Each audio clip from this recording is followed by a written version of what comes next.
Bom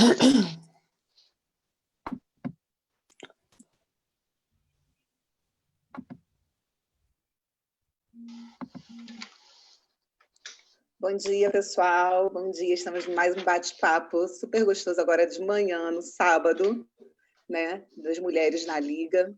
Eu sou a Mária Basílio, sou jornalista, mãe, mulher, defensora dos direitos das mulheres, principalmente das mulheres vítimas de agressão. Faço parte da Liga. A Liga é uma pré-candidatura coletiva à vereança do Rio.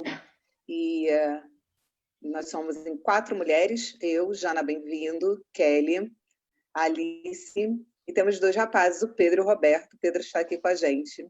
E a Liga surgiu de um bate-papo entre amigos, do nosso inconformismo de como está a cidade, da vontade de fazer uma política diferente e melhor para a nossa cidade. É a primeira pré-candidatura coletiva na cidade, no Rio de Janeiro, e hoje nós vamos falar um pouquinho de mulheres e lei, que é para as mulheres. Nós temos aqui algumas convidadas, temos a doutora Marília Bolt, advogada, temos a Alessa e a mestra Arara para a gente conversar um pouquinho. Pedro, se apresenta para a gente. Bom dia, pessoal. É um enorme prazer, né, a gente estar recebendo um conjunto de mulheres tão bacanas, com tanta coisa a dizer, né, num momento como esse. Eu sou muito feliz de compor, né, um grupo que pretende apresentar uma proposta coletiva para a cidade do Rio de Janeiro, né, com a maioria de mulheres, porque a gente acredita que coletivamente, mestra, coletivamente, Marília, né, e Alessa, a gente pode chegar muito mais longe, sabe? A gente acha que através do coletivo a gente pode ter uma diversidade muito maior e apresentar uma proposta e representar, né, a nossa cidade de uma forma muito mais diversa, muito mais completa e muito mais diversa, né? Até porque é através da diversidade que a gente espera que nasça uma novidade. A gente sabe muito bem que a nossa cidade está num momento muito difícil, né? O mundo todo está num momento muito difícil. Se a gente for avaliar, né, aí com a pandemia, o mundo vive um momento muito difícil, mas talvez o nosso país seja o país com o maior número de infectados hoje, com a perspectiva de maior número de mortes de pessoas por conta de decisões políticas, né? E a gente está vendo uma série de decisões super equivocadas nesse momento de abertura. E a gente acha que a gente vive uma crise de representatividade muito grande, né? A nossa crise ela não vive somente pelo Covid, ela estava passando muito desde antes. A nossa cidade se encontra num marasmo, a nossa cidade se encontra num abismo social gigante, né?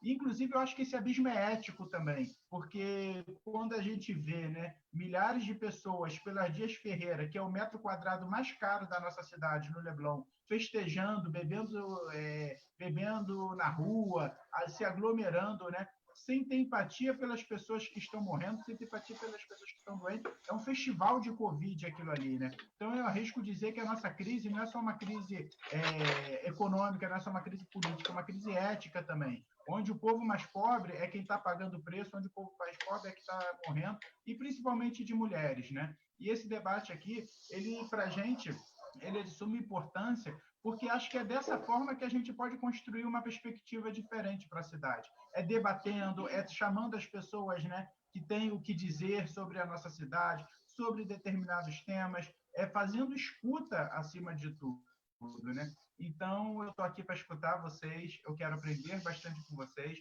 Eu sei que não é o meu lugar de fala, mas é o meu lugar de aprendizado. No final de semana passada, a Alessa, inclusive, esteve aqui com a gente fazendo um debate sobre a questão da maternidade, que eu aprendi muita coisa importante. E, às vezes, coisas simples, do tipo, não perguntar para a mãe sobre se você vê-la sozinha, principalmente num ambiente mais de diversão e tudo, você não perguntar para ela, vem cá, cadê o fulano ou cadê a fulana? Não, você respeitar, perguntar como está o fulano ou como está a fulana. Porque a mãe também tem, assim como o pai vai ter seus momentos de diversão, a mãe também tem seus momentos. Então, é importante, né, aprender, escutar. E a gente da Liga está aqui para escutar vocês, porque, acima de tudo, é a escuta que a gente vai conseguir produzir políticas públicas eficientes. Então, gente, eu queria desejar, né, a todas um bom debate e queria aprender mais aqui com vocês. Um grande beijo. Obrigada, Pedro. E aí, Jana, se apresenta para a gente também, que depois eu passo para as meninas se apresentarem.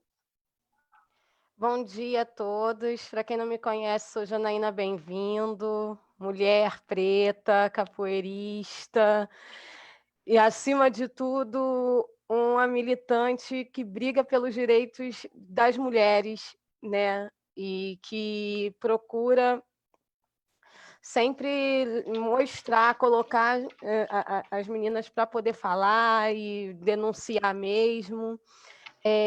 Hoje a gente está aqui para conversar sobre a lei que foi sancionada no dia 29 de junho, que é a Lei 8907. Né? Ela fala, né, sobre um protocolo de prevenção e acolhimento às mulheres em caso de violência doméstica, né? Não só mulheres, como também as crianças, durante esse período de calamidade no Covid. E acredito que a gente vai sair daqui com um debate bem agradável e que traga sugestões e leve as meninas, né, as mulheres no nosso estado do Rio de Janeiro, uma consciência sobre os direitos que ela tem, que ela precisa falar, tá? Obrigada, Jana. Hoje a gente está cercado de advogadas aqui, né? Então a gente tem muita coisa para aprender. A Marília, a doutora Alessa, a Carol também é advogada, a doutora Carol Pisoeiro e a Lelê, que está mediando aí para a gente. Então a gente tem muito que aprender com vocês hoje para a gente debater. Né? E aí eu queria pedir para a Marília, para ela se apresentar. Você foi uma das pessoas que escreveu esse projeto de lei e passou para a deputada Marta Rocha. Eu queria te perguntar, Marília, por que dessa PL, o que você pensou quando você escreveu essa PL para enviar para a deputada? E a gente debate muito, a gente tem falado muito isso, né? Eu não falei, eu e a Marília, a gente tem um trabalho em conjunto no Instituto de Combate, né, Nacional de Combate à Violência Familiar, e a gente debate muito sobre isso, da violência na quarentena, né? Da violência num todo, não só da violência contra a mulher, mas também contra as crianças e idosos, que aumentou. E fala um pouquinho para a gente de você, do seu trabalho, e um pouquinho dessa PL, Marília. Bom dia a todas e todos. Primeiro, eu queria agradecer aqui o convite, Mari e Jana. É um prazer imenso estar aqui com vocês.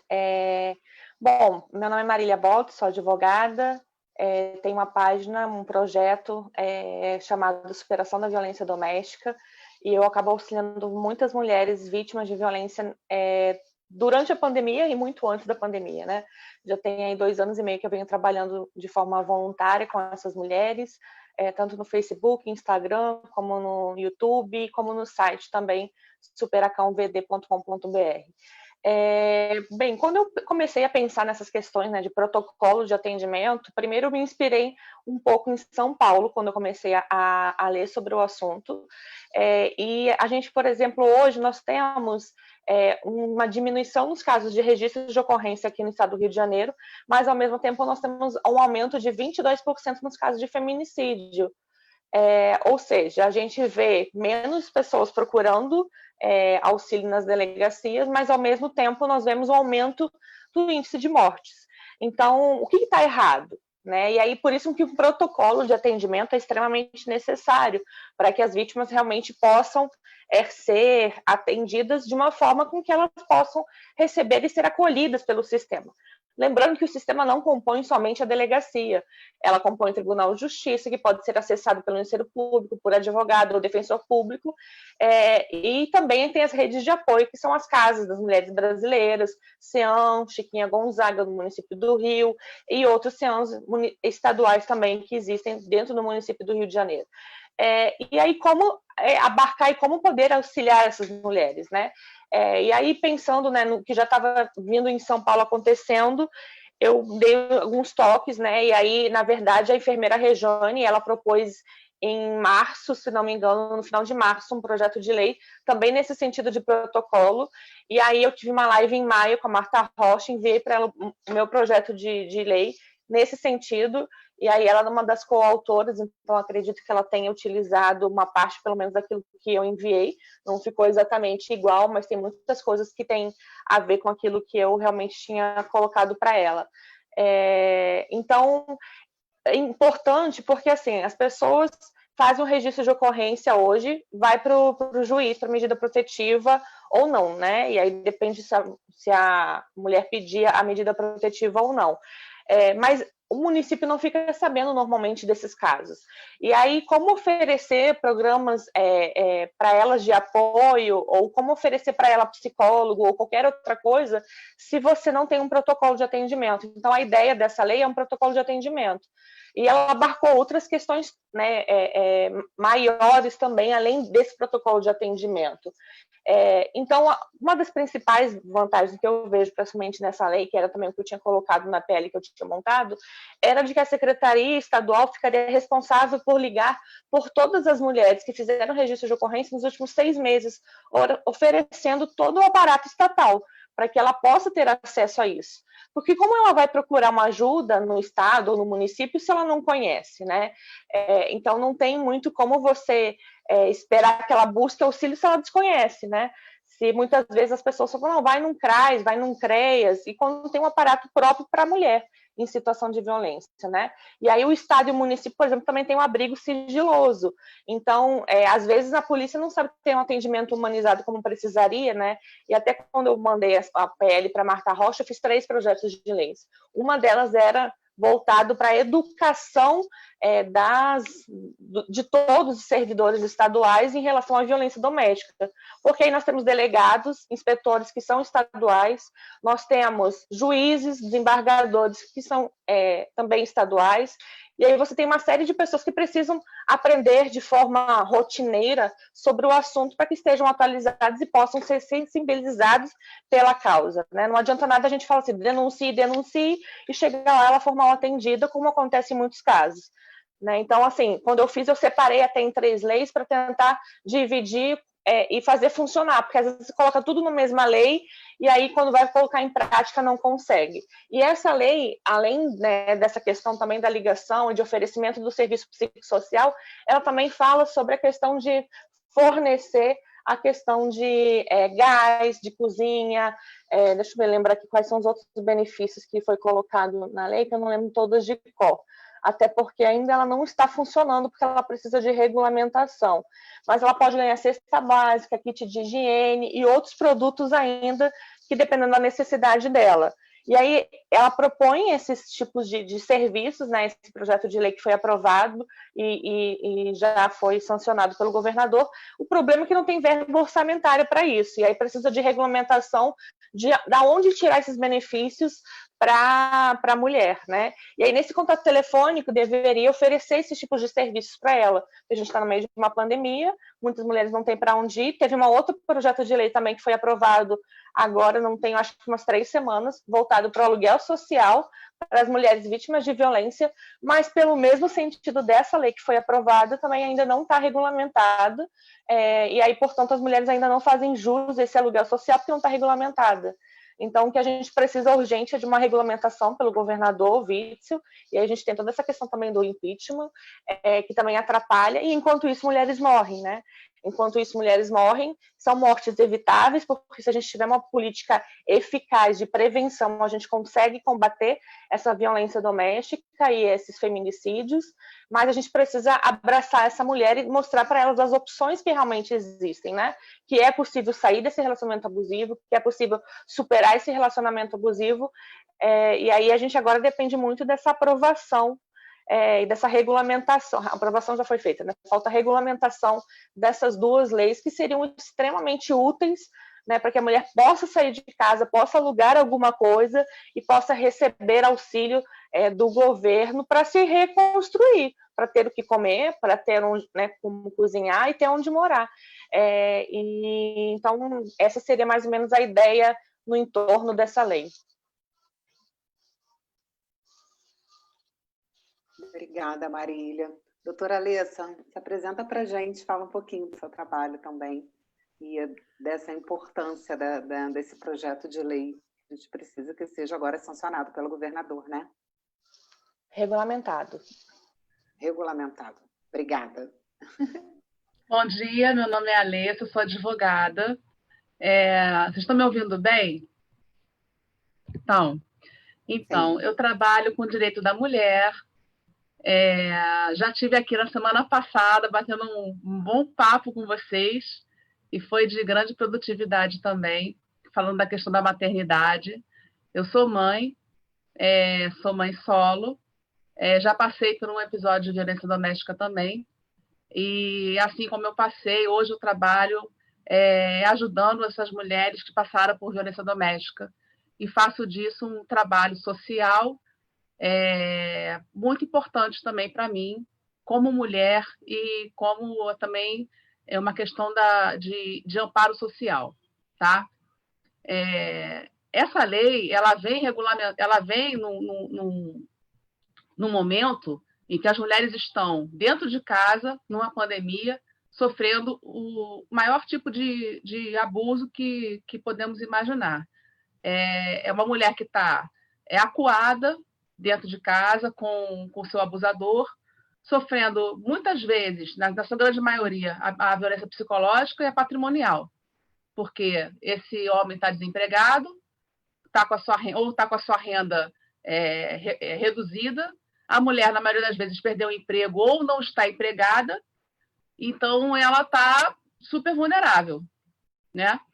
Então, essa lei ela vem para ajudar nessa parte, né? Ela vem para estimular que essa mulher faça essa denúncia, que essa mulher tenha a coragem de sustentar uma denúncia contra esse abusador. Só que ela precisa ser regulamentada, né? Como a doutora Marília falou. E aí é que a gente tem essa questão, né? Como ela vai ser regulamentada? E aí eu acho que vai ter o debate. A lei ela tem grandes opções de botar essa mulher numa casa de amparo, de dar uma cesta básica, principalmente acolher as crianças, né? Porque eu acho que não só a mulher, mas as crianças têm que ser acolhidas, porque, em sua maioria, essas mulheres estão acompanhadas de seus filhos, porque não dá para a gente pensar uma mulher que está em situação de violência que não se preocupe primeiramente com seus filhos, e esse geralmente é o grande motivo dela não sair dessa situação, né? Além da dependência econômica, tem a questão da maternidade, que tá intimamente ligada a isso. Ela não vai abandonar seus filhos, é muito difícil ela sair de casa e deixar os filhos com o abusador. Isso aí eu acho que é 1 em 1 milhão, ela não vai fazer isso. São casos assim extremos, tá? Então, eu acho que essa lei ela vem, sim, para garantir um amparo para essa mulher e para essas crianças, tá? E ela é muito, muito relevante, muito importante nesse sentido, porque essa mulher, ela muitas vezes ela tem vergonha até de falar para a própria família que ela está sofrendo abuso, que ela está sofrendo essa violência, porque a família muitas vezes existe ainda a questão do patriarcado, né? Ainda existe a questão de que a mulher ela tem que ser a heroína da história. Ela tem que aguentar o marido pela questão do casamento. Ela tem que sustentar o casamento. Então, ela não pode ser derrotada. Ela não pode virar para a mãe, para o pai dela e falar: olha, eu estou me separando, eu estou voltando para cá, desempregada, e ainda vou trazer 2 filhos. Ainda vou trazer mais 2 bocas para vocês alimentarem. Porque o marido, na maioria das vezes, vai embora, vai deixar a criança e não vai ter alimento. Não vai ter nem mesmo um apoio psicológico. Não vai ter um apoio financeiro, não vai ter nada. E essa família, muitas vezes, desestimula essa mulher a voltar para casa e fala: minha filha, aguenta mais um pouquinho, vai melhorar. Vai aguentando. E nessa de vai aguentando, a mulher vai aguentando e vai se violentando. E vai perdendo toda aquela coragem que ela tinha, até mesmo para fazer a denúncia. E eu acho que essa lei ela vem justamente para dar esse amparo, para falar: olha só, porque é muito fácil, às vezes, falar assim: vai lá e denuncia, quando você está de fora. É o que a gente até falou semana passada, né? É muito fácil você virar de fora, quando você tem a sua casa, a sua comida, o seu teto, a sua cama, a sua família, e falar assim para sua amiga que está sofrendo uma violência, fala assim para ela: vai lá e denuncia esse cara. Eu não ficaria apanhando, eu não apanho de homem, né? Muitas vezes a gente fala: eu não apanho de homem, eu não admito que homem bate em mim. E aí a mulher está lá, ferrada, sem dinheiro, sem emprego, com 2 filhos para criar, vindo de uma família patriarcal, o pai machista e uma mãe super acuada. E a mãe, às vezes, não tem nem o que dizer para a filha. Tipo assim, minha filha, eu te apoio, porque ela não tem nem autonomia econômica para mandar, para falar assim, filha, vem morar comigo, porque ela também não pode. E aí aquela mulher fica se sustentando naquela violência ali. Então, essa lei, ela vem, sim, garantir um amparo econômico e social, psicológico também, para aquela mulher que tem filhos e que vai ficar numa situação hipervulnerável. Ela vai ficar sem casa, sem o sustento econômico, sem trabalho. Por isso o aluguel social, por isso um amparo para as crianças, né? Agora, a grande questão aí, que eu acho que é onde pega a situação, é como será custeada. O nosso Estado está falido, nós sabemos disso. Então, eu acho que a pressão social dos grupos que trabalham com mulheres, né, das organizações, e Marília e Mari trabalham diretamente com isso, né? Eu acho que tem que haver, sim, uma organização forte, né, principalmente das mulheres que estão na política, de pressionar e falar: olha só, nós precisamos. Nós sabemos que, infelizmente, nós não temos um governo federal que está olhando para isso hoje. Infelizmente. Nós temos um governo federal omisso, que a primeira coisa que fez foi acabar com a Casa da Mulher, em Brasília. Que é muito grave. Porque nós somos um país que tem um dos maiores índices de feminicídio do mundo. Nós somos. Então, essa efetividade, essa regulamentação tem que ser logo, porque a pandemia está aqui. Acabou? Acabou não. Não acabou.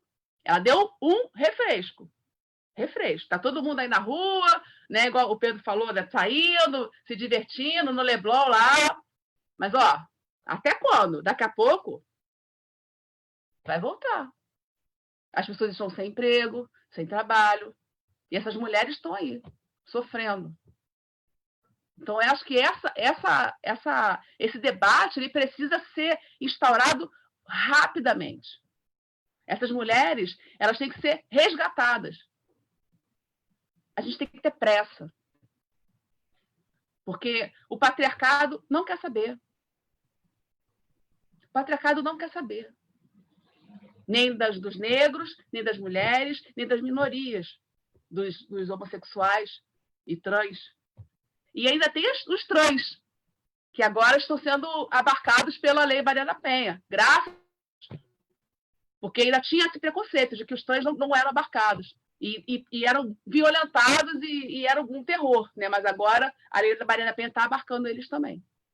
O que é justíssimo. Porque são mulheres, em sua essência. Entendeu? Então, eu acho que tem que haver essa discussão.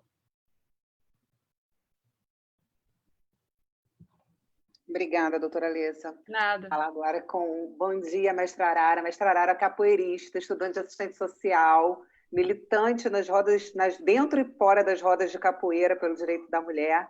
Fala um pouquinho para a gente também do seu trabalho, mestra Arara. Bom dia. Bom dia, salve, salve todas e todos. Gratidão mais uma vez pelo convite. O som tá legal? Tá dando para ouvir direitinho? Tá. Sim. Eu sou mestra Arara, sou do sul do Rio de Janeiro, sou de Volta Redonda, discípula e linhagem de mestra cigana, mestre canjiquinha, então eu tenho que dar um salve para os mestres mais velhos aí, pedir licença para fazer essa fala também, em respeito aos mais velhos.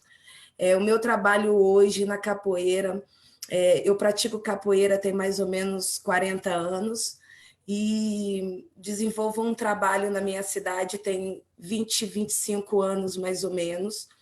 E com o passar do tempo, com um olhar um pouco mais carinhoso, porque eu sempre coloco aqui, como eu coloquei quando veio o convite da Janaína, né? Eu virei e falei assim, será que eu tenho a capacidade técnica para estar nessa roda aqui com essa galera toda, né? Só fera, porque o meu olhar hoje é muito mais amoroso do que um olhar técnico, né?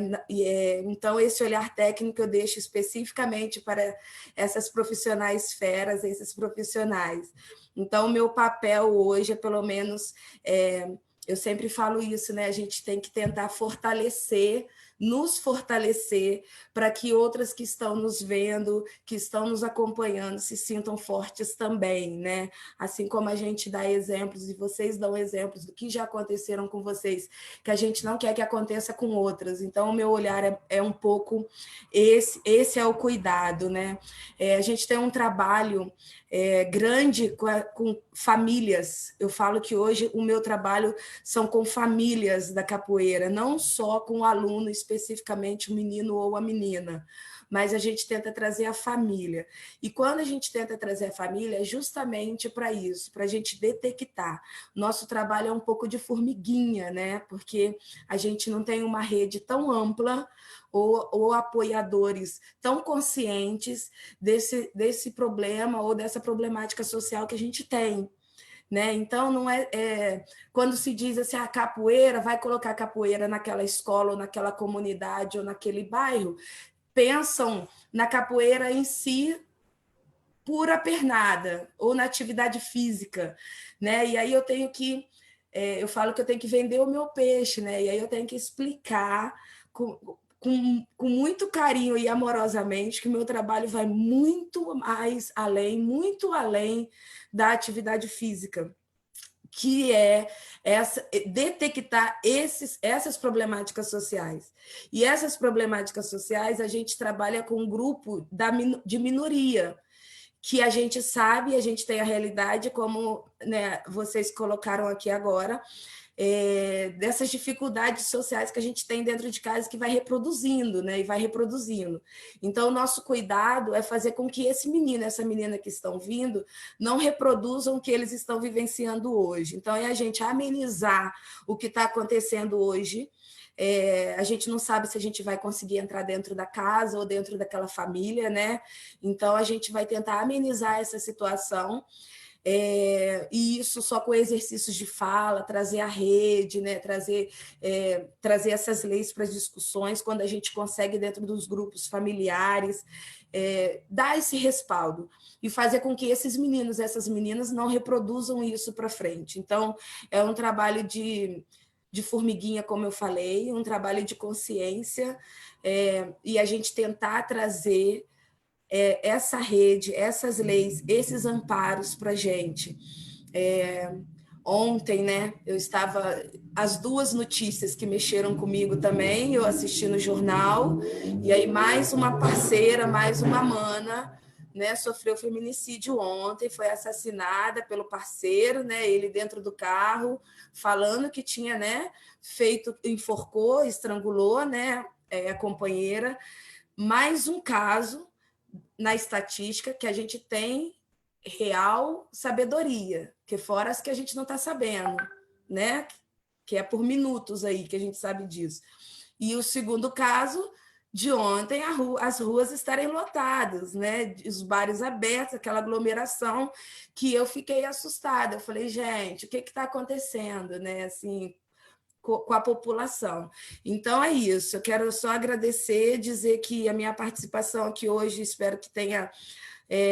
que eu possa colaborar com vocês aqui também, ter esse cuidado, né? O meu papel hoje, então, é esse. Eu falo que dentro da capoeira a gente tem não só o trabalho de formação ou informação, mas um trabalho social muito grande, né? A gente consegue detectar e a gente consegue trazer situações e casos, né? E consegue dividir e compartilhar esses casos, porque quando a gente consegue fortalecer as famílias e fazer com que eles entendam que o exercício da fala é um exercício de libertação, é muito grande.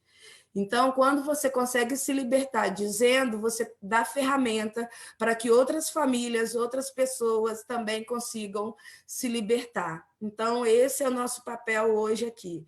É exercitar a fala, exercitar a postura, fortalecer essas mulheres. Eu falo que dentro da roda e fora da roda, não subestimando, quando coloca lá, né, que a gente lê, fortalecer as mulheres dentro e fora da roda. Não é subestimando ninguém, mas trocar a ferramenta. Eu preciso trocar informação com vocês aqui.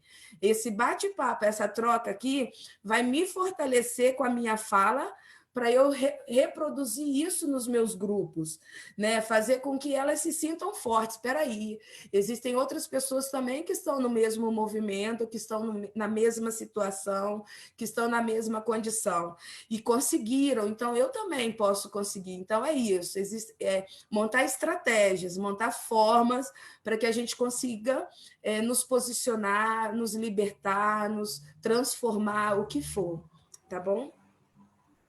Obrigada, mestra Arara. A nossa caçulinha chegou, Alice. A Alice também é pré-candidata da Liga. Se apresenta para a gente rapidinho, Alice. Liga o microfone. Sim, esqueci que estava desligado.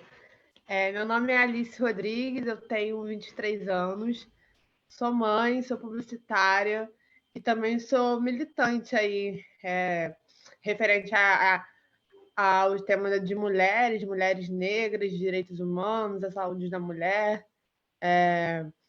Eu tenho desenvolvido um trabalho no Instagram, principalmente, trazendo também debates sobre temas, né, que nos cercam, temas que são importantes para a nossa sobrevivência real e temas que acolhem, né, outras mulheres também, como o autocuidado, a questão emocional da mulher, que fazem toda a diferença, né? E aí agora eu estou fazendo parte da Liga, acabei de entrar, e é isso. Obrigada, Alice. Eu estava aqui anotando algumas coisas, e aí eu acho que a gente pode começar o debate, algumas coisas assim, bem importantes. Né? A Marília falou da PL, a Alessa falou da coragem que a gente precisa. Eu falo muito isso, e a Marília falou também do cuidado que a gente precisa dos servidores para nos acolher, né? Quando a gente chega numa delegacia. Eu demorei muito tempo para tomar coragem e denunciar o meu agressor, né? Também por esse lado patriarcal, porque eu não queria voltar para a casa da mãe, porque eu não queria ficar longe das minhas filhas, por N motivos. E quando eu tive coragem de denunciar, eu fui muito mal recebida numa delegacia da mulher, né? A primeira frase que eu escutei foi: se você denunciar, você não pode voltar atrás. Foi me desencorajando, né? Como se eu estivesse errada de querer denunciar, como se eu estivesse errada de querer buscar o meu direito, né? E uma coisa que a mestra Arara falou, que ela não fala com olhar técnico, mas com olhar amoroso. E eu acho que a gente precisa desse olhar amoroso, né? Me corrijam se eu estiver errada, mas é isso que uma mulher precisa quando vai buscar auxílio, né? Quando a gente toma essa coragem e vai numa delegacia da mulher, o que a gente mais quer, a gente não quer ser julgada, até porque ali não é o lugar de julgamento, né? A gente só precisa de ajuda, né? De alguém que chegue e fale: olha, estou aqui junto com você. E esse olhar amoroso que a gente precisa ter também. A gente precisa ter esse olhar amoroso, inclusive com quem a gente ajuda. Pode ser uma amiga nossa. Em vez de a gente ter esse dedo, né, de vai lá e denuncia, porque é um apanho de homem, tipo, o que eu posso fazer por você? Né? Eu estou aqui do teu lado, o que eu posso fazer por você? Eu acho que a gente precisa dessa empatia, essa sororidade feminina que a gente tanto fala, precisa ser colocada em prática assim, com empatia, de a gente se colocar no lugar do outro. A Alessa pediu aqui para falar do seu depoimento, mas a Marília tinha me pedido antes. Então, vou pedir para a Marília falar, depois a Alessa fala. Bom, eu fui vítima de violência doméstica por 8 anos da minha vida, e ela não começou, como todo mundo acha, que é violência física, né? Isso é importante sempre frisar, porque o pessoal sempre julga a mulher isso, a mulher aquilo, a mulher aquele outro, ela gosta de apanhar, e ela não começa normalmente, né, pelo menos eu não vi nenhum, tipo assim, começou a namorar e já apanhou, é muito raro. Normalmente começa com a violência psicológica antes, né, que é para diminuir a autoestima, para dizer que ela não sabe fazer nada, que ela não presta, que ela não faz nada direito, e aí ela vai... Isso aconteceu comigo, né? Eu sou natural de Curitiba, vim para cá por conta do relacionamento que eu acabei vivendo, abusivo. Foi uma grande escola para minha vida, né? Do que não permitir com que ninguém mais repita, né? E eu sofri com 5 formas de violência. A primeira foi a psicológica, que já começou até na época do namoro, mas que eu não consegui identificar porque eu já vivia dentro de um sistema patriarcal e machista. Então eu já não consegui identificar essa violência patrimonial porque, de alguma certa forma, todo mundo já vive um pouco essa violência psicológica, né? Então isso para mim não foi não foi nada perceptível. E aí comecei a ser isolada da minha família, porque minha família toda era contra o nosso relacionamento, segundo meu ex. Então fiquei aqui no Rio de Janeiro isolada, sem amigos, eram os amigos dele, e poucos amigos, na verdade, dele. E me sentia muito sozinha, comecei a entrar em depressão ali mesmo, mas sem perceber, né? E aí eu não sabia fazer nada, não conseguia tirar uma foto direito que ele reclamava, tudo eu fazia ruim. Não sabia cuidar de criança, eu já tinha cuidado de criança antes. Então, assim, tudo que eu fazia bem, ele tentava desmerecer para que eu me sentisse muito mal. E aos poucos isso fui absorvendo isso. Então, quando eu entrei no relacionamento, eu tinha 63 quilos, e quando eu fui expulsa da minha própria casa, eu já tinha mais de 140 quilos. Então eu passei por muitas dificuldades, muitas humilhações em público, normalmente na frente de parentes dele ou algum amigo pontual dele, e aí era muito... Gente, assim, eu andava desgostosa da vida achando que eu era uma merda, que eu não sabia fazer nada, chorava, as pessoas me olharem na rua e eu nem sabia porque eu estava realmente chorando, porque eu não entendi que aquilo era uma violência. Então as pessoas me forneciam algo com açúcar na rua, porque eu chorava, e assim, sem saber o que estava acontecendo comigo, tendo ideias suicidas. Por quê? Porque eu não sabia fazer nada, não prestava para nada, não fazia nada direito, tudo que eu fazia era errado. Então, por que continuar vivendo, né? Se eu só estragava a vida das pessoas, que eu amava, né? Eu achava que amava, no caso do abuso, né? Do abusador. E aí as coisas foram só piorando. Ele começou a não trabalhar e aí deixava todo o trabalho para eu fazer. E aí eu fui procurar ajuda para ele. No caso, eu descobri que eu que estava em depressão, eu comecei a me tratar e eu comecei a perceber a manipulação dele. Foi o meu primeiro sintoma. E ao questionar toda essa questão, minha chave da minha casa sumiu da minha bolsa e, de repente, eu já não tinha mais acesso à minha casa, somente com ele abrindo a porta. E aí ele dizia que eu tinha perdido, porque eu perdia tudo mesmo. E até que chegou um dia que ele proibiu de eu entrar na minha própria casa. Então, a violência patrimonial começou na chave, porque depois, quando eu consegui entrar na casa com a forçação de barra do meu sogro na época, eu fui pegar a mala em cima do armário, fiquei 3 dias com a mesma roupa, fui para a delegacia falou para mim que era briga de marido e mulher, daqui a pouco a gente se resolvia, isso não ia dar em nada mesmo, não fizeram registro de ocorrência. Depois de 3 dias com a mesma roupa, fui pegar, consegui entrar na casa, pegar o antidepressivo e algumas roupas. Quando eu fui pegar a mala, encontrei a minha chave em cima do armário. Quando eu peguei essa chave, eu guardei, escondi, né, dentro da bolsa. E aí fui voltar para pegar o restante das minhas coisas que eu tinha combinado com ele, mas ele estava em outro bairro, ele dizia que estava num churrasco, e quando eu voltasse me avisava. Ele não queria que eu pegasse mais nada e ficasse só com uma mala pequena de roupas, né? E aí, nisso, eu entrei, peguei todas as minhas coisas, a sensação de que eu estava assaltando minha própria casa, mas não estava, né? Eram meus pertences, eu peguei os meus objetos pessoais, e aí saí jogando tudo em saco de lixo, desesperado com medo dele chegar. Saí, fui embora. Quando eu me dei por conta, eu esqueci todos os meus livros e eu estava fazendo faculdade de Direito ainda, eu era estagiária. Então eu estava sem nenhum livro para fazer meu TCC, e sem isso eu não terminava a faculdade. E aí todo mundo, Marília, volta, você tá com a chave, volta lá e pega seus livros e tal. E na época não tinha livro em PDF como tem hoje, enfim, e a biblioteca era muito fraca, e eu tinha todos os livros em casa, assim. Então E aí eu voltei para casa. Quando eu olhei pela caixa de correio, era casa, né, residência mesmo, casa, e aí eu vi que o carro não estava na garagem. Eu falei, bom, posso entrar porque ele não está aí. Quando eu estava saindo com a mala com os livros, ele chegou, me agrediu fisicamente, me empurrou porta fora, pegou a mala, abriu, ficou, né, jogava os livros no chão. Esse aqui é meu, foi comprado com meu dinheiro, e paf, jogava tudo no chão, me empurrou para a porta fora pela segunda vez. E aí eu fui para a delegacia, consegui fazer o registro de ocorrência por conta da agressão que ele acabou fazendo fisicamente em mim. Dei uma bronca nos inspetores, falei, se vocês tivessem feito lá atrás o trabalho de vocês, eu não estaria vivendo isso agora. E fora que durante todo o relacionamento eu vivi todas as formas de abuso sexual. Então, assim, eu vivi muitas coisas muito difíceis, muito, muito loucas, e sem perceber que eu estava vivendo algo abusivo, né? Porque normalmente as pessoas falam, quando apanha é violência doméstica. Não, a violência doméstica já é na violência psicológica, na violência moral. Quando ele me bateu, ele disse que era eu que tinha batido nele. Isso tudo aconteceu aqui em Niterói, né, onde eu moro. Enfim, tive que ir na delegacia responder por crime que não tinha cometido, além de sofrer toda a violência patrimonial, ficar sem nenhum bem, sem nenhuma televisão, sem nada do que eu realmente, né, tinha direito de dividir, e sendo revitimizada muitas vezes até no próprio judiciário depois disso. Enfim, então, a partir dessa dor toda que eu vivi, eu acabei criando essa página, e por isso que eu acabo auxiliando outras mulheres, porque eu não desejo que nenhuma delas vivam aquilo que eu vivi. Então, eu atuo muito na prevenção, em palestras nas escolas, em faculdades, agora tudo em live, né? Tudo em reunião online.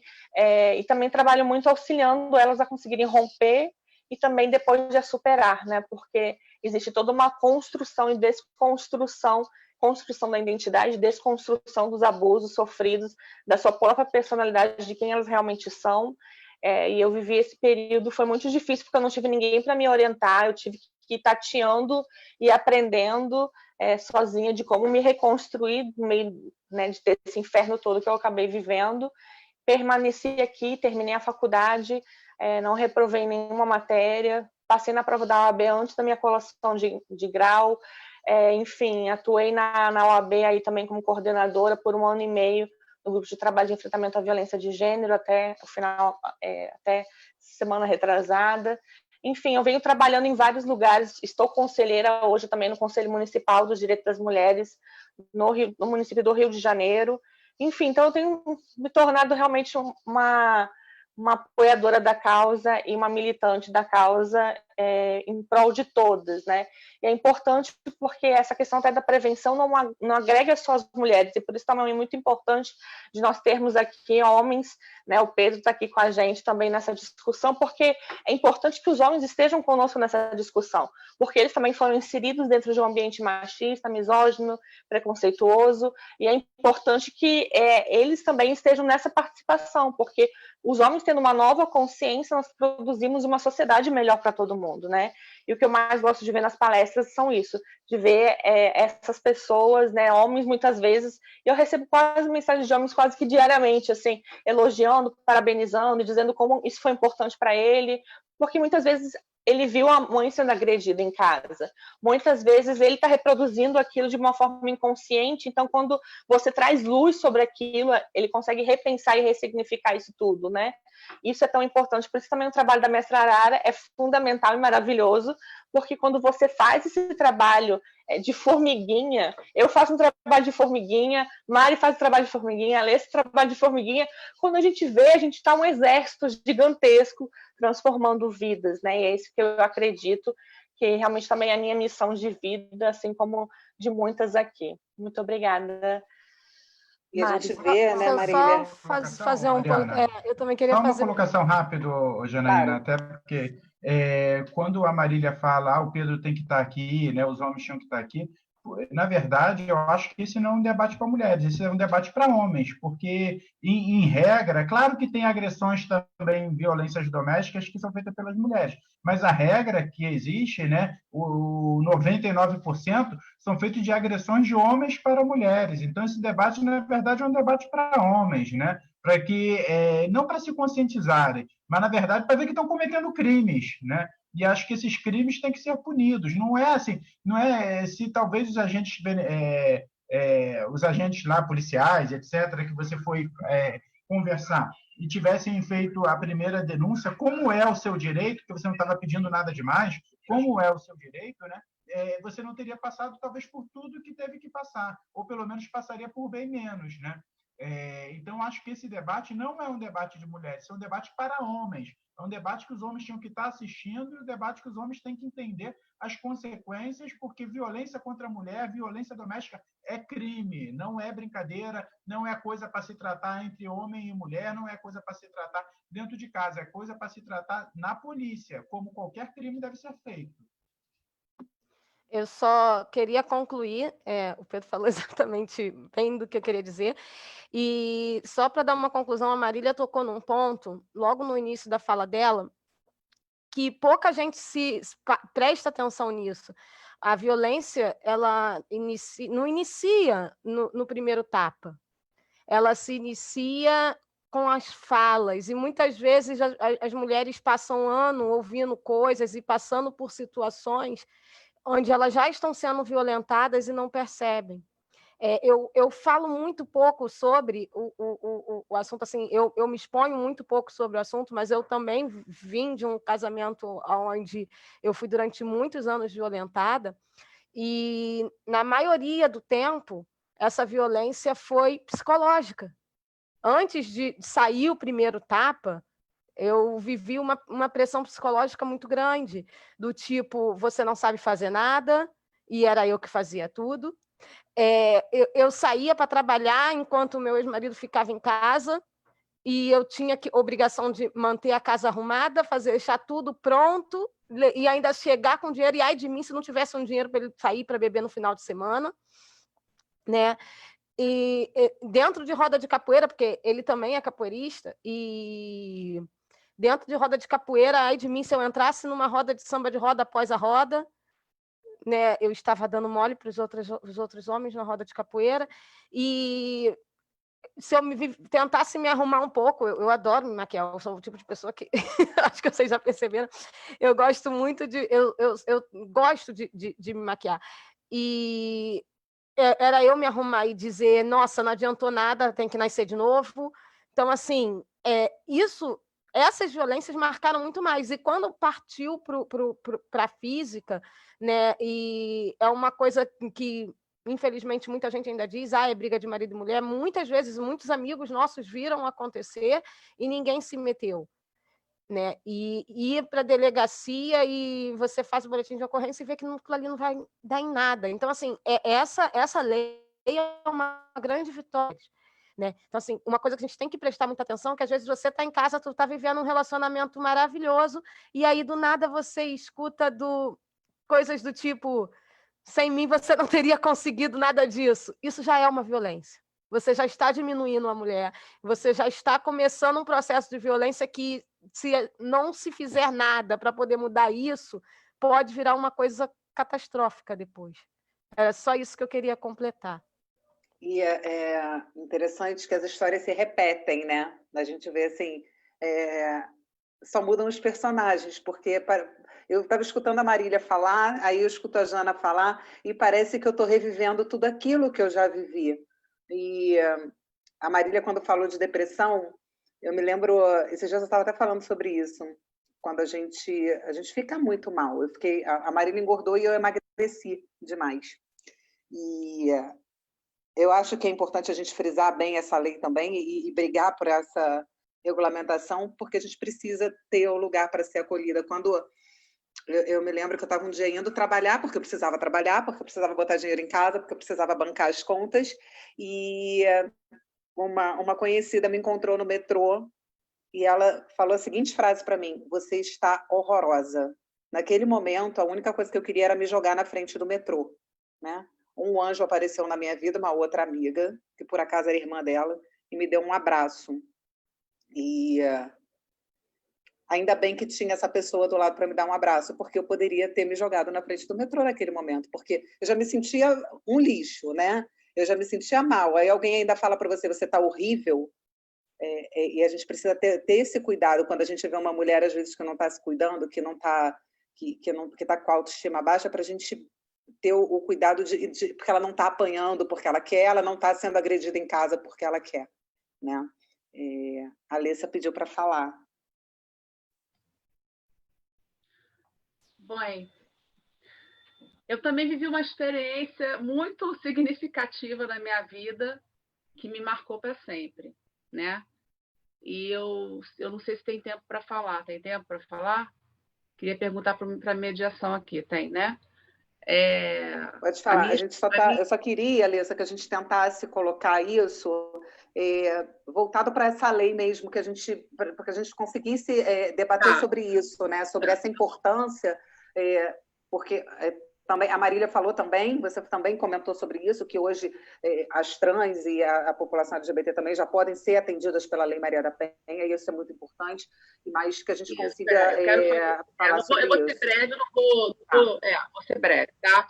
Eu não vou entrar em detalhes da minha experiência, eu vou só falar o seguinte, que a minha experiência de violência doméstica, eu acho que foi muito parecida com a que todos também. Eu também tive as 5 formas de violência doméstica, que foi a psicológica, que vai começando aos poucos, você recebe vai com essa roupa, com quantos caras você já dormiu, quantas pessoas você já namorou, e aí começa aquele interrogatório que não tem mais fim, né? Porque o cara ele te conhece como mulher bonita, empoderada, aí gosta de como você namora, né? Gosta de como você faz as coisas, só que aquilo começa a se voltar contra você. Porque o cara te conhece de uma forma, e aí eu estou falando para os homens agora, tá? Os homens presentes aqui, por favor, abram os ouvidos. O cara te conhece de uma forma que você é uma mulher que beija bem, que rebola bem, que faz bem, e aí depois que ele começa a namorar você, ele quer que você vire a virgem. Ele quer que você vire a Madre Teresa de Calcutá, ou seja, o Pedro tá rindo. Ou seja, que você. Eu sei que você não é assim, que a tua mulher é uma mulher empoderada. Pois é. Enfim. Então, ele quer que você vire a virgem. Ele quer que você vire uma menina de 15 anos, que você não tenha passado. Entendeu? O meu abusador, ele me fazia questionários e questionários e questionários. Eram noites e noites e noites me perguntando com quantos homens eu tinha dormido, o que eu tinha feito. Era coisa assim, de eu virar e falar, pelo amor de Deus, para de me perguntar que eu não estou aguentando mais. E isso me fez perder um emprego. Esse tipo de violência psicológica, ele me infernizou tanto a minha cabeça que eu cheguei uma vez para um cara que ele disse que eu tinha dormido com o cara, eu não tinha dormido com o cara. Eu virei ele disse que o cara falou para ele que eu tinha dormido com o cara, que ele também era colega do cara. Aí ele fez uma intriga, ele me infernizou tanto a cabeça que eu virei para o cara e falei, olha só, por que você está falando para o meu namorado que você dormiu comigo? Aí ele, você tá maluca? Eu falei, não, porque meu namorado todo dia fala para mim que você dormiu comigo e você não dormiu comigo, porra. Eu perdi o meu trabalho. Eu fui demitida. O meu gerente me chamou na sala e falou assim, pô, Alessa, e eu estava passando por uma situação de violência psicológica em alto grau, num nível insuportável. Imagina você chegar em casa e todo dia o seu companheiro falar para você, mas olha só, aquele cara, ele falou para mim que dormiu com você. Ele dormiu com você todo dia. E eu não podia falar isso para ninguém. Para vocês terem uma ideia de aonde é que chega, principalmente para os homens, aonde chega o nível de crueldade. Eu perdi o meu trabalho. E não era um trabalho ruim, não. Era um trabalho muito bom que eu tinha. Muito bom. Eu perdi 3 empregos por causa dele. 3. Entendeu? Então, assim, isso é só para ilustrar uma coisa, né? Cheguei no nível de violência patrimonial, violência física, blá, blá, blá. Todos esses aí. Tudo igual. A história se repete. A história é a mesma. Todas as minhas clientes que chegam para mim e falam, doutora, isso, isso, isso. Eu falo assim, meu querida, não fique com vergonha. Eu passei. Ah, que bom que a senhora entende, porque a minha mãe não entende. A minha irmã não entende. A minha amiga não entende por que eu não estou com ele. Eu falei, minha querida, eu entendo. Eu entendo, porque você não tem para onde ir. Eu entendo porque a sua irmã fala para você largar ele, mas a sua irmã não fala assim, vem para cá. Ela não fala. Ela não fala assim, pega tuas coisas, pega os seus 2 filhos e vem para cá. Sabe por quê? Porque ela tem um marido. O marido dela não vai querer que você vá para casa dela. Vão ser mais 3 bocas para comer. E aí é isso o que eu quero fazer o link com a lei. Viu, Mari? É esse o link com a lei. Porque essa mulher, ela, tudo bem, ela precisa dessa rede de apoio. E essa rede de apoio é muito importante.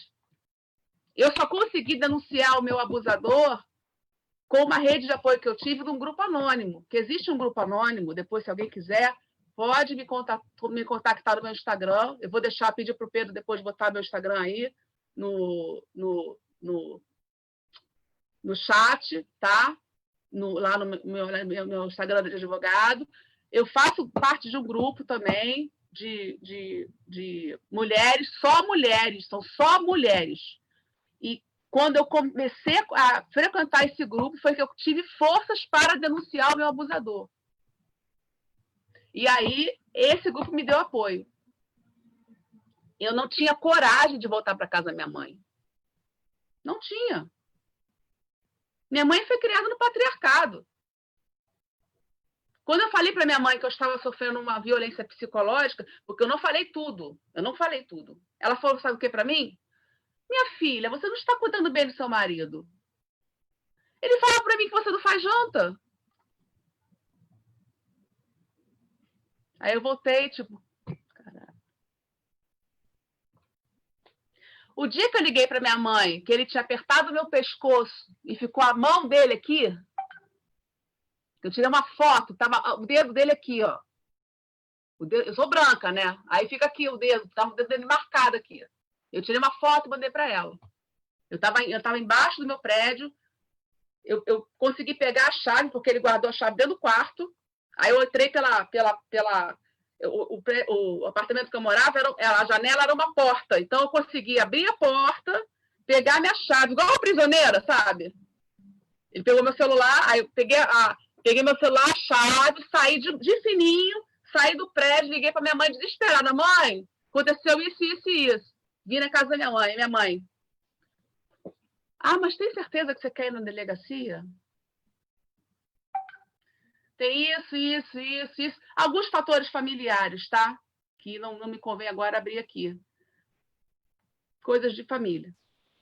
Ele pode fazer isso, isso e isso. Tem certeza que você quer denunciar?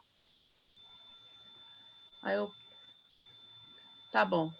Não denunciei. Eu vou lá conversar com ele. Quando ela chegou lá para conversar com ele, ele disse que não lembrava do que ele tinha feito. Não lembrava. Ai, me desculpa, chorou, ajoelhou nos meus pés, chorou, pediu perdão para ela, para mim, chorou. Falou que ele não lembrava. Tinha tido uma amnésia, sei lá o quê. Não lembrava. Aí eu falei, como é que tu não lembra que sua pessoa no pescoço? Aqui, ó, tá mão aqui, ó. Tu não lembra o quê? Foi um espírito que baixou em você não lembra?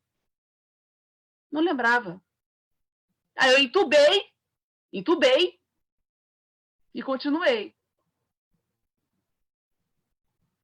O último episódio de agressão foi quando eu fui trabalhar estava trabalhando na minha empresa, que era um excelente trabalho que eu estava. Foi o meu último trabalho, carteira assinada, um excelente emprego, e eu fiquei até tarde. No jurídico era eu e a minha gerente. Ficamos até 10 horas da noite na empresa. Eu pedi para ele me buscar, com o meu carro, porque ele usava o meu carro, né? Óbvio. Ele foi me buscar. Estava eu, a gerente e o diretor da empresa. Éramos os 3.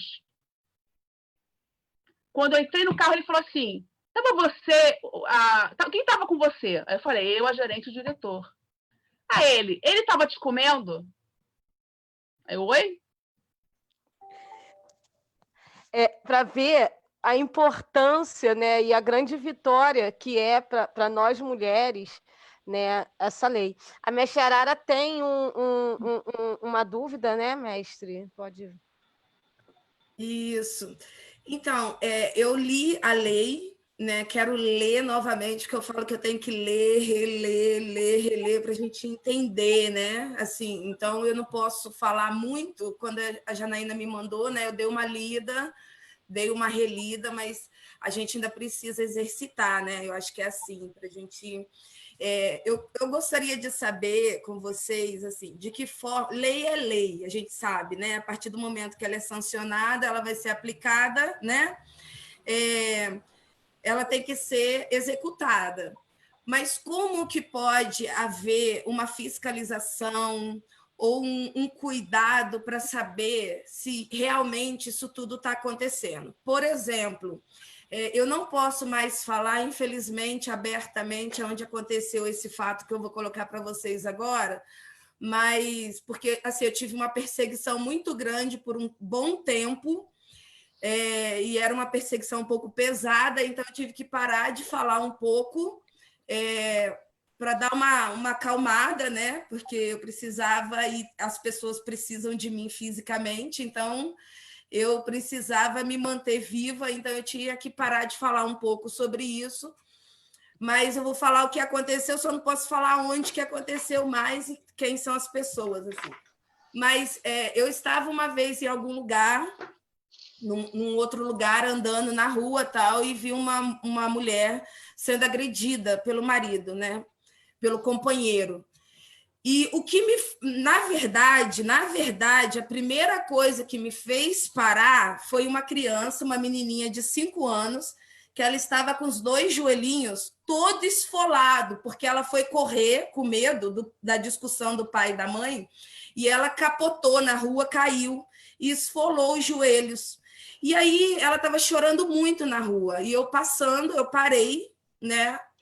E aí eu vi ela chorando, falei, o que houve? Ela, mamãe, papai, tá brigando. O pai estava muito alcoolizado e tinha agredido a mãe na rua. E da mesma forma que eu parei, também outras pessoas pararam, né, para ajudar, socorrer, enfim, acolher aquela situação ali. Uma pessoa de carro, aí a gente conversando, o marido, o companheiro, no caso, foi embora, saiu correndo, foi embora. E ficou ela com a filha na rua. E aí, conversa, a gente conversando, explicando para ela, né? Eu com aquela... Sentei na rua, né, no chão, explicando que ela não precisava passar mais por aquilo, que existiam várias formas e assistência para ela, para que ela se sentisse forte, fortalecida e ela saísse dessa relação. Enfim, ficamos mais ou menos 1h30 e a gente ligando para os números da rede, pedindo ajuda de todas as formas. Eu não vou nem especificar mais, porque senão eu posso ser comprometida de novo. Mas a gente estava ligando para todos os telefones possíveis e cabíveis, para que chegasse um carro ali, para que buscasse essa mulher e pegasse essa criança, que também estava machucada. E não vinha carros, não vinha nada, nenhum telefonema. Eu perdi um pouco a linha no telefone, eu confesso que eu perdi um pouco a estribeira pela situação. Um outro rapaz que estava de carro perguntou se ela queria ir para a delegacia da mulher, né, fazer uma ocorrência, enfim, ela falou que queria. E aí o cara pegou, colocou ela dentro do carro, levou ela para a delegacia da mulher. Eu dei o meu telefone para ela, isso foi assim, toda a história, né, das perseguições depois que eu levei, porque tinham o meu contato, né, tinham o meu telefone, e aí descobri telefone, rapidamente você descobre tudo, né, hoje em dia.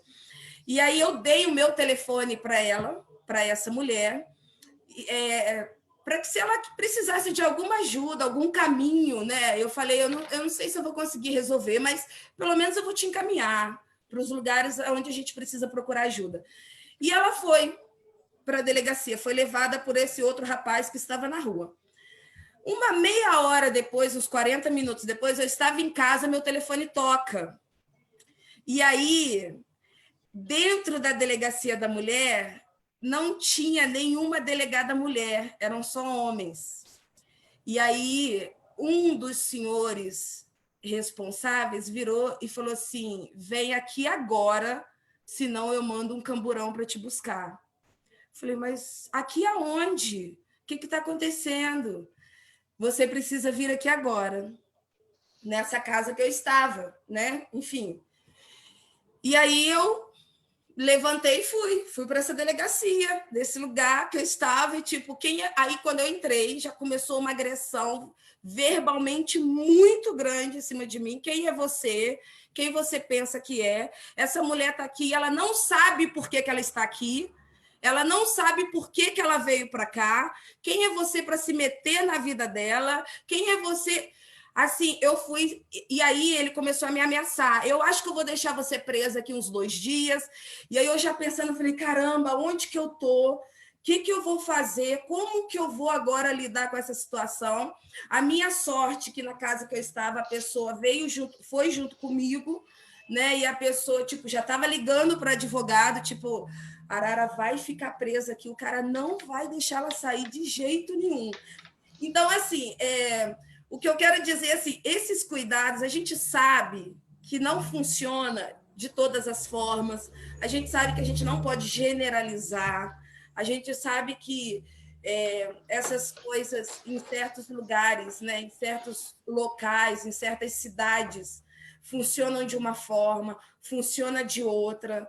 Então, assim, até então, na minha cabeça, toda a delegacia da mulher tinha que ter uma delegada mulher para receber, acolher, e agora eu já descobri que não necessariamente é assim, né? E que também existem homens capacitados para isso, não estou desmerecendo nenhum homem ou a posição deles, não é isso também, né? Então, a gente sabe que...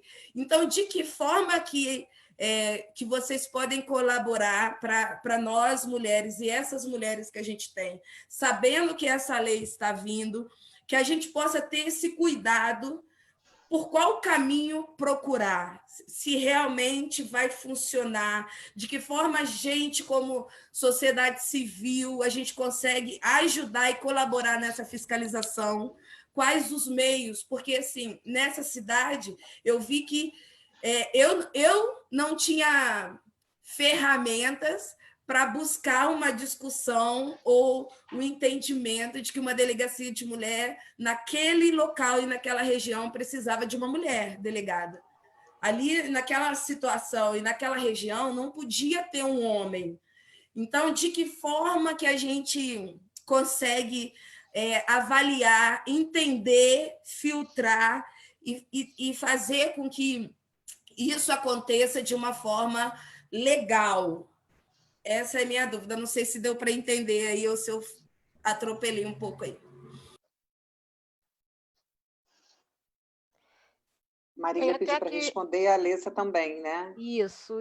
E tem até uma questão aqui, gente, que eu acho que vale a pena a gente levantar, complementando a pergunta da mestre Arara, porque a lei ela não beneficia só as mulheres que sofrem de violência, as crianças também. E aí, como que a gente consegue também, né, conseguiria ajudar as crianças que sofrem pela violência doméstica também nesse sentido, uma vez que elas não conseguem, né, e por elas mesmas fazer a denúncia.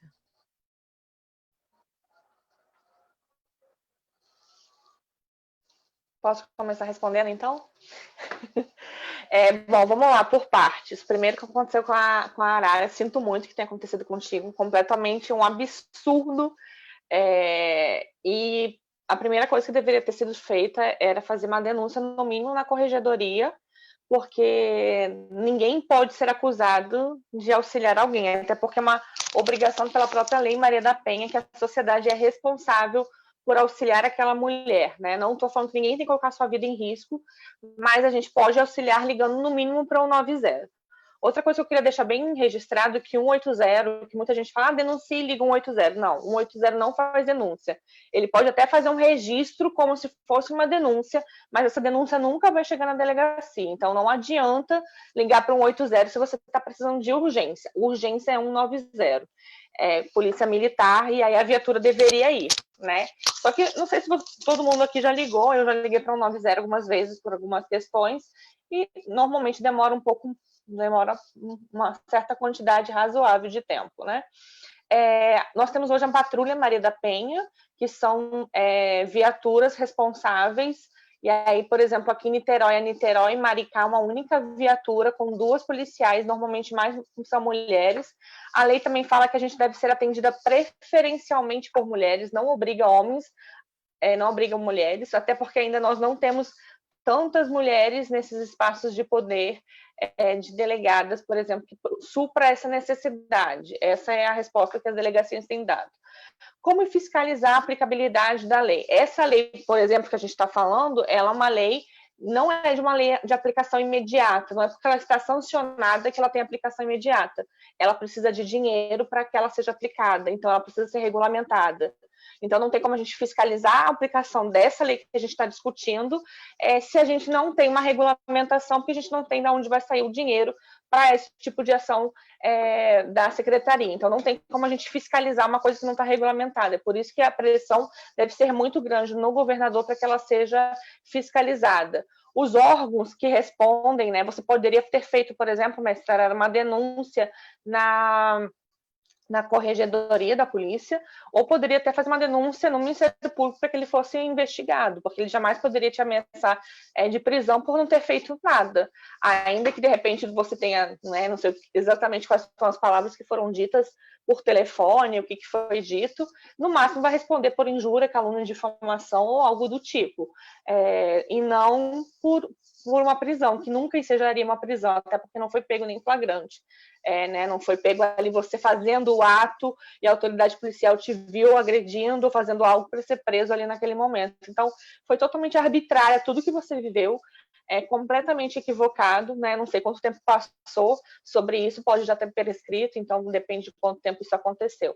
E aí, respondendo também a questão da Janaína, a Lei Maria da Penha, ela é para mulheres, e aí gênero mulher, sempre foi assim, desde do nascimento da sua lei, foi para gênero mulher. Então, todo mundo que se identifica como mulher, a lei ela é regulamentada para isso. Inclusive, salvo engano, foi até a Marta Rocha, que antes da existência da lei, já obrigava o atendimento nas delegacias de mulheres, porque a delegacia de mulher é anterior à Lei Maria da Penha, no atendimento de pessoas trans como mulheres. Então, já existe uma lei regulamentando esses atendimentos lá atrás dessas mulheres trans, e aí, quando surgiu a lei, já veio dentro desse contexto, inclusive para as mulheres trans, né? Claro que sempre tem um ou outro querendo não usar, mas aí a gente usa da própria legalidade, da própria regulamentação já feita pelos regimentos internos lá das delegacias, nesse quesito.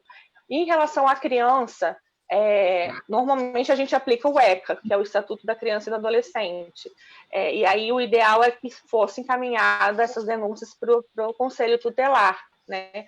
Por isso que também é tão importante a gente exercer nossa cidadania para proteger essas crianças, né? Aqui em Niterói, a cada 3 dias, uma criança ela é violentada. Essa semana, inclusive, saiu com um advogado, abusou sexualmente de 2 enteadas por 1 década.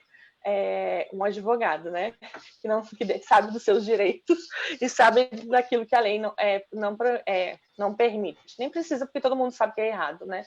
Pedofilia. Então, a gente ainda tem que combater muito. E no sistema, quando a gente fala em gênero, mulher, lei, na aplicação da Maria da Penha, a violência tem que ser em decorrência do gênero mulher. Então, assim, a vítima pode ser mulher. E se for uma criança homem aplicada a Lei Maria da Penha, aplica-se o ECA, né? E aí você vai ter que fazer, igual o idoso, você vai usando o que pode ser melhor naquele momento, mas a vítima precisa ser gênero mulher ou se identificar com o gênero mulher. Essa lei, ela abarca no sentido, por exemplo, o abrigo sigiloso que existe no estado e no município aqui do Rio de Janeiro, são os únicos 2 abrigos sigilosos aqui do estado, eles já recebem mulheres vítimas de violência com seus filhos até 18 anos. Então, já era abarcado pelo sistema essas crianças sendo recepcionadas quando você tem uma violência no âmbito conjugal, familiar ou da mesma família, ou no mesmo ambiente, e aí essas crianças já poderiam acompanhar mulheres, né, nesse sistema de abrigamento. E essa lei tem como protocolo o abarcamento, né, o abraçamento dessas crianças dentro desse sistema de aplicabilidade dentro desse sistema da Lei Maria da Penha também, né? Porque aí a mulher sofreu violência e as crianças também são protegidas e amparadas, né? E aí algumas vantagens, né, do que a gente teve até as mães solos, né, como a gente denomina, mulheres chefes de família, elas até receberam benefício durante a pandemia de uma forma maior, já reconhecendo que muitas vezes esse peso da maternidade é sobrecarregado em cima das mulheres, né? Então é um avanço de uma certa forma, dos poucos, né? Principalmente a nível federal, que a gente teve mais retrocessos do que avanços, mas ao menos teve um reconhecimento mínimo de que as mulheres com crianças precisam de uma ajuda maior. E essa lei vem nesse mesmo sentido, pensando em como abarcar essas mulheres com as crianças, né? E aí ela diz ali, não é que é só mulheres com crianças, mulheres, né, tipo E/ou, né, com ou sem crianças. Essa lei vai amparar mulheres vítimas de violência com crianças ou sem crianças. E aí, tentando dar mais subsídios para que ela possa realmente sobreviver e sair desse abuso de uma forma um pouco mais digna, né? Porque normalmente acontece várias violências psicológicas, patrimoniais, sem nada. Então, seria mais ou menos isso. Não sei se eu respondi aí, mestra. Deusas, então, eu gostaria até de pegar esse gancho, porque eu levantei uma questão aqui, mas aí deixei vocês falando que naturalmente acabou no que eu ia falar. Eu queria trazer a questão do Bolsa Família. O Bolsa Família, ele transpassa totalmente na Lei Maria da Penha, né? Porque a lógica do Bolsa Família foi colocar a mãe como titular, não o pai, por exemplo. Então, só o fato da mulher estar gerindo aquele dinheiro, ela já tinha uma segurança, ela já tinha uma independência financeira. Indiretamente, também se transpassou também as questões de violência doméstica, quando a mulher tem a posse do dinheiro para ela poder comprar o alimento dos filhos, ou fazer o que ela quiser, ou gerir da maneira como ela acha necessária, já é um baque, né? E já muda muita coisa, eu acho. Eu dei uma lida e eu vi que os números diminuíram, principalmente nos interiores, no Nordeste brasileiro. E aí, pensando também no agora, o que vocês acham sobre a questão do auxílio emergencial? Se é R$600, se é R$1.200, vocês acham que é importante e que isso muda um quadro e deve ser continuado? Que tipo de políticas públicas para as mulheres, nesse sentido, independência financeira, vocês acham que pode ter um impacto na situação atual? Nessa luta das mulheres falarem, na luta das mulheres terem um refúgio na pós-denúncia? O que vocês acham sobre isso? Eu acho que o problema maior não é só dar um auxílio, né? Ainda mais pós-pandemia, a gente precisa de uma capacitação, porque muitas vezes essa mulher, assim como a Alessa estava falando, que ela perdeu 3 empregos, muitas não conseguem nem estudar porque o marido não deixa, né? Eu nem falo companheiro, gente, porque não é companheiro, né? É um abusador, porque se fosse companheiro não estava abusando, né? Então, essa inovação já veio dos governos anteriores, do Bolsa Família, colocando a mulher, né, como aquela que está ali gerindo. Por outro lado, a gente vê também o reconhecimento, de uma certa forma, de que o papel da mulher é aquela de auxiliadora, de ajudadora e é responsável pelas crianças, né? Então, tem seus lados positivos, principalmente quando a gente fala de violência doméstica, mas, por outro lado, às vezes reafirma também papéis sociais de que são estigmatizados apenas para as mulheres, né? Quando, na verdade, os pais também são obrigados, também deveriam, né, ter uma consciência muito mais ampla e ter isso ampliado, né? Eu acho que política pública é importante, uma conscientização do papel de ambos na educação dos filhos, de ambos na responsabilidade financeira, né? A gente está falando, talvez, não sei se de uma utopia, mas, ou de um sonho que talvez possa realmente se tornar realidade, mas é importante, sim, que a mulher tenha inicialmente esse poder aquisitivo para que ela possa sair, romper, mas que ela possa também ter dado também a vara de pescar para que ela possa, de fato, trabalhar e conseguir superar, né? Porque senão a gente acaba vivendo também de um assistencialismo que também não resolve, né? É importante esse empoderamento, essa nova profissão, dar condições dela, né, de acessar as faculdades, de cursos técnicos. Tem uma iniciativa também do Estado que garante 5% das vagas dos terceirizados do Estado são obrigadas a fornecer empregos nesses 5% para as mulheres vítimas de violência. Então, dar emprego a elas. É importante também ter essa assistência, né? Porque na pandemia, nessa época de pandemia, está tudo parado. Então, acho que é importante o governo federal olhar para essas mães solo e justamente empoderá-las nesse sentido, né? Muitas famílias receberam esse Bolsa Família agora, muitas mães solteiras, né? Mãe solo, vamos dizer assim, não gosto de termo solteira. Mães solo receberam esse Bolsa Família dobrado, justamente porque olharam para elas e falaram: olha, vocês agora são a maior parte da população, vocês são chefes de família e são uma parte que está aí vulnerável, né? Sem trabalho, sem emprego de carteira assinada, então vamos prestigiar vocês, porque agora não tem trabalho, agora não tem como se qualificar, não tem como estudar. Então, eu acho que... Qualificar tem, de forma remota. Não, tudo bem. Qualificar tem, de forma remota. Tudo bem, mas essas mulheres não têm. Essas mulheres não têm como fazer isso de forma remota. A maioria dessas mulheres não tem internet em casa, não tem computador em casa. É uma outra realidade, entendeu? Nós, graças a Deus, temos um computador, temos uma internet, temos como acessar esse Zoom aqui. Mas a grande maioria não tem. Então, esse valor aí que está vindo é para elas comerem. Não, exatamente.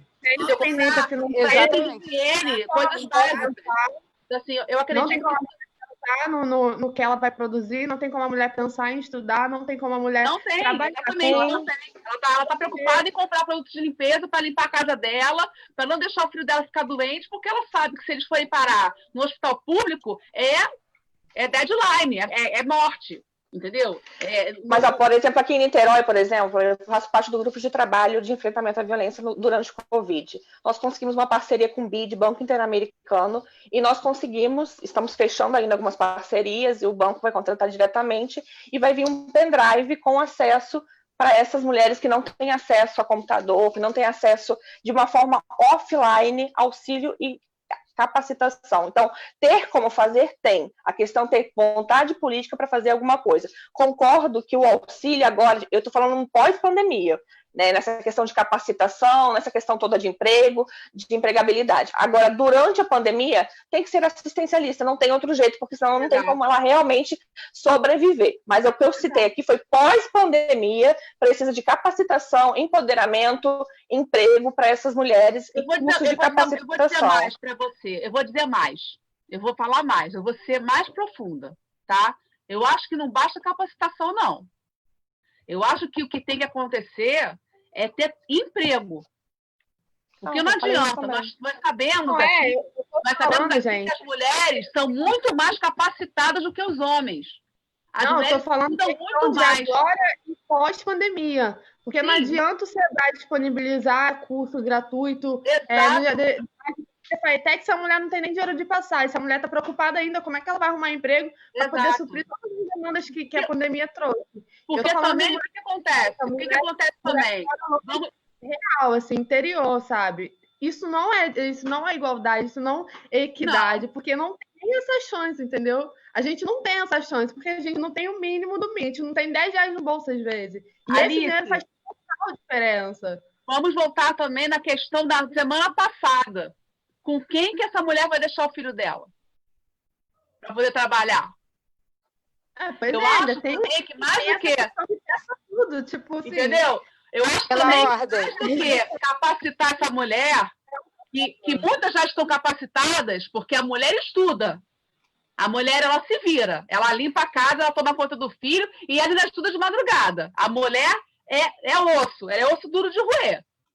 Tá? Ela é osso duro. Agora, eu acho que também tem que haver uma política pública para pensar o seguinte: se não botar essa criança na escola, essa mulher não vai trabalhar. Se não houver uma mudança de pensamento nesse pensamento paternalista aí do homem falar que a mulher não pode entrar na empresa dele porque a mulher engravida, porque a mulher menstrua, entendeu? Esse pensamento pequeno, essa mulher não vai trabalhar. Não adianta a mulher fazer 50 cursos EAD, porque EAD ela não gasta passagem. Vamos falar assim, né? Numa ONG que é colocada na comunidade, tudo bem, tem o apoio do Banco Mundial, tem o apoio da ONG, tal. Beleza, ok. Aí ela vai lá, faz um concurso lá nessas ONGs, tá? E beleza, se qualificou, ok. Chega lá para conseguir o trabalho. O cara fala assim, você tem filho? Ferrou. Não, mas tá... Exatamente por isso. É uma questão que, tipo assim, os homens, os pais de família, né? Historicamente, normalmente, são eles que têm a carteira assinada. Porque a mulher ela sempre está fazendo freelancer para poder dar conta de casa também. Então, no pós-pandemia, é muito mais certo o homem voltar a trabalhar, ou já até voltou a trabalhar, do que a mulher. Então, assim, ela já está muito atrás. Ela tem que cuidar ainda dos filhos, tem que pensar nela, tem que investir conhecimento, e ainda tem que dar conta de conseguir mais. Então, se ela tem independência financeira, que ela pode pagar a vizinha, a tia, a prima para cuidar da criança, para ela poder fazer isso, pô, é uma grande ajuda, sabe? E de que forma ela consegue, sabe, fazer as suas coisas sem depender do homem, porque aí é muito mais justo, né? Assim, literalmente, teoricamente, a mulher ficar em casa para o pai trabalhar, porque está em tempo de crise, sabe? E ela ficar em casa vai afundar o emocional dela, a autoestima dela vai para o espaço. E é muito mais fácil essa violência sempre se recorrer, porque ela não tem para onde fugir, né? Ela não se sente nem com força e não tem nem criatividade, estrutura, tá tudo esgotado, né? Somando a pandemia e o pós, esse pós como é que vai ser? Como é que você queria fazer só um posicionamento quanto a isso? É necessário, e eu acho que esse daí é o grande motivo de nós estarmos aqui hoje, né, tentando chegar a propostas de políticas públicas que beneficiem, né, que dê a mulher né, condições de poder sair para trabalhar e ter sua independência. Tá? É por isso que é muito importante quando a gente fala de uma proposta de auxílio, de ensino integral para nossas crianças, porque isso daí vai permitir com que nós mulheres possamos trabalhar, mas um auxílio integral não aquele que termine 3 horas da tarde, né? E sim que consiga fazer com que a gente deixe nossas crianças em um local seguro e onde elas estejam de fato aprendendo algo, né? No horário em que a gente esteja trabalhando. Essa política de subsídio agora, né, a política assistencialista que está dando os 1.200, nesse momento é importante, mas muito mais do que o subsídio do governo, as mulheres precisam de políticas que incentivem a elas a se formarem, a se fortalecerem, que elas possam desenvolver-se profissionalmente para que consiga ter sua independência. Né? Então, assim, é importante, de fato, nesse momento, é um momento emergencial, é importante que a gente tenha como sustentar a nossa casa, sustentar a nossa família, mas é uma coisa emergencial, não é algo que tem que acontecer para sempre. Né? A gente precisa, sim... Exatamente, é a questão do momento, é o momento. Estou colocando essa minha preocupação, né? Quando a Alice colocou aqui do auxílio emergencial, e aí entrou no papo da mãe solo, de produção, de você fazer com que aconteça. Mas, voltando um pouquinho assim, no meu ponto de vista, o auxílio emergencial, igual a gente está vendo, que eu também concordo, é necessário no momento, mas é como se você jogasse a bola e ninguém saber o que fazer com a bola. O cuidado que eu tenho, a preocupação é essa, porque o abusador é abusador em qualquer hora, em qualquer momento. Agora, mais ainda nesse momento difícil que a gente está vivenciando. E aí, esse auxílio emergencial, ele está sendo realmente destinado, né? Assim, acho que isso tem que ter eu tenho uma preocupação muito grande, que são os relatos, né, de mães que, tipo, o meu marido pegou todo o dinheiro e foi fazer não sei o quê, né? Alguém pegou o dinheiro e destinou de outra forma, que era para destinar de tal forma. Então, assim, o abusador, quando ele é abusador, né, ele vai fazer com que você se sinta mais ainda depreciativa, destrutiva, né? Assim, que você caia mais ainda. Então, eu acho que é isso, de fortalecer isso, né? De estar nessas discussões, é o que eu sempre falo, o exercício da fala é fundamental, a troca de ferramentas são fundamentais para que essa mulher consiga, sabe, quando acontecer o momento de precisar os 600 ou os R$ 1.200, que ninguém venha ao seu encontro e ache que é o dono disso, que ele pode destinar isso de todas as formas. Não só a mãe solo, né? Porque a mãe solo ainda consegue desenvolver de alguma forma, né? Porque está ali no desenvolvimento já e na construção.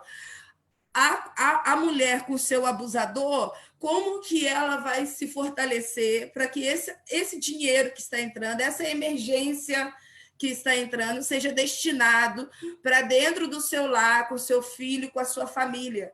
E ela precisa estar forte, ela precisa estar fortalecida, ela precisa estar firme para que isso seja, para que isso aconteça. Porque senão também é uma política que não está fazendo efeito, não está surtindo nada, pelo contrário, está aumentando a violência. Porque se ela fala que não, ele vai socar ela dentro de casa. Não, esse dinheiro é para comprar não sei o quê. E aí vai começar toda né, a criança vai estar vendo o pai discutindo, a mãe discutindo, pronto, tudo vai desencadear novamente. Então, é isso, eu acho que fortalecer, fazer com que essas discussões, né, que as leis que sejam fortalecidos para que essas mulheres consigam entender esse processo também, entendeu? E consigam se posicionar de tal forma aonde tem esse entendimento. É a minha preocupação. Gente, nós já estamos com 1h30 de discussão. Esse assunto realmente é um assunto que dá para falar. Assim, a gente precisa trazer mais vezes isso à discussão.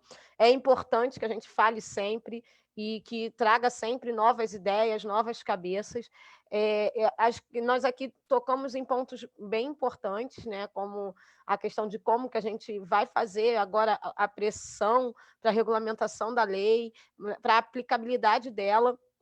Né? E, principalmente, agora, por último, nós tocamos aqui na ferida das dificuldades que as mulheres têm para poder utilizar esse auxílio, o que vai ser de nós, mulheres, pós-pandemia. Né? Quando eu digo nós, é porque a gente sabe que nós que estamos aqui na sala somos um grupo, como foi bem trazido, que tem acesso, tem como falar, tem como discutir, a gente consegue, durante essa quarentena, estar se reciclando, mas a gente sabe que na realidade não é assim que acontece. Então, a gente precisa mesmo, nós precisamos nos unir para poder conseguir formar políticas que nos favoreçam de fato. Eu quero agradecer aqui a presença de vocês, né, da doutora Alessa, a doutora Marília, que se dispuseram a trazer aqui visões legais. Mestre Arara sabe que eu sou sua fã, né? Agradeço muito pela sua presença, acho que a sua fala nos fortalece bastante, nos encoraja bastante. Tá? Pedro, você quer falar alguma coisa?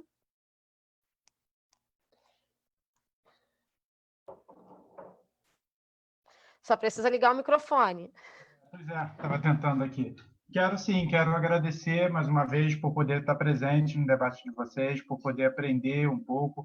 Eu acho que eu vejo muitas vezes uma discussão que eu acho um pouco confusa sobre lugar de fala e lugar de empatia, né? Eu não quero ter protagonismo na fala de ninguém, mas eu tenho que ser, isso não pode me afastar também de estar junto, né? Porque eu entendo a minha condição de privilegiado na sociedade e eu acredito numa sociedade que seja mais igual e com menos privilégios.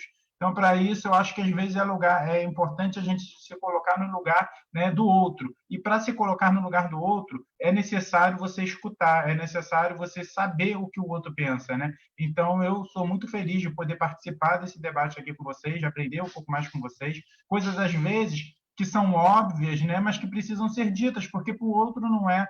Então, muitas das vezes, para mim, não é óbvio. Então, eu preciso escutar até para poder me posicionar de uma maneira diferente. Eu acho que o projeto que a gente está apresentando para a cidade do Rio de Janeiro, que é a Liga, a grande riqueza dele, né? Se a gente tem aí como é que eu posso falar?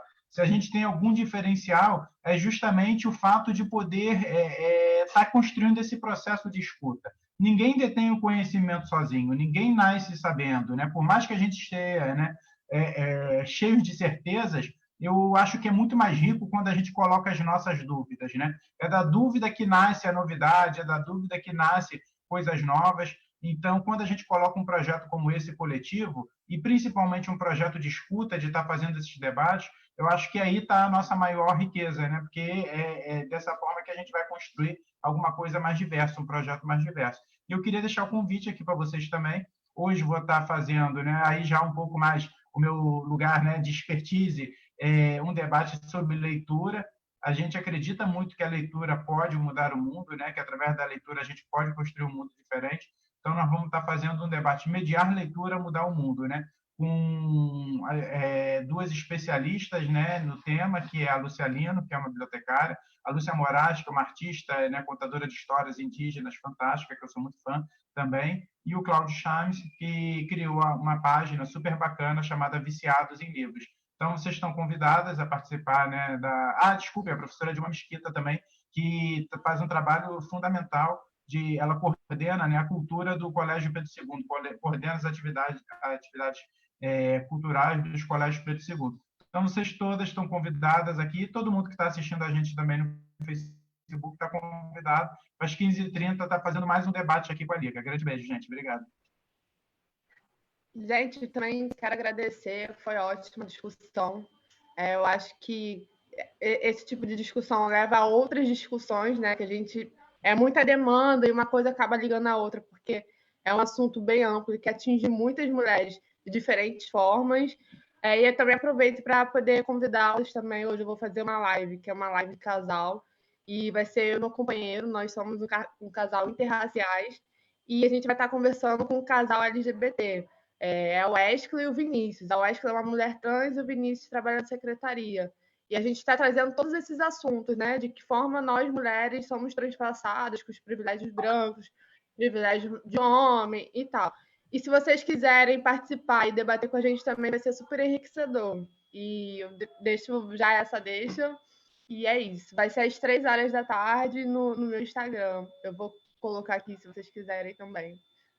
Tá bom? E brigadão aí. Bom dia para vocês. Bom sábado. Bom final de semana. Beijão. Meninas, obrigada pela manhã, pelo bate-papo enriquecedor. Mestra Arara ganhou mais uma fã.